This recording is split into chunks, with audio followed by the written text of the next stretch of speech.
Go inside the world of the Star's original series Outlander with a deeper look into episode 111. The episode's called The Devil's Mark, which refers to the vaccination mark on Geillis' arm, and which people at the time thought as the mark of the devil. We decided to make a bigger deal out of the vaccination mark than in the book. In the book, Claire sort of notices the vaccination mark as she's being rescued by Jamie, and then upon reflection, she realizes what that was, and what it meant, and what it implied about Geillis potentially being a time traveler.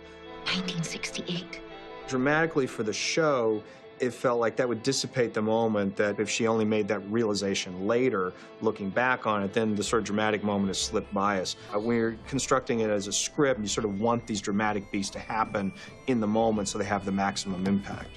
This whole episode is very important for the relationship of Geillis, Duncan, and Claire. You know, they've been sort of both wary of each other and realizing that each of them has a secret, and also sort of becoming friends at the same time. So it's always been a really interesting relationship.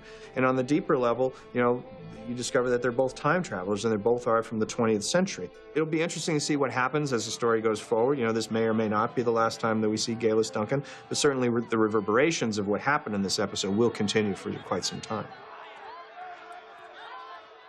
I think ever since Claire arrived in the 18th century, you've been wondering if she was ever going to tell anybody, you know, the truth. The big moment here, it's really Jamie's moment. It's really she's going to tell him, and how does he react? And it's a great shot of Sam, and I like watching the character sort of take in that information and try to sort of, you know, understand it and try to get settled with it. And of course, it's a pivotal moment in the entire relationship between these two characters. It's the moment when she tells him the truth and who she really is. I'm from the future.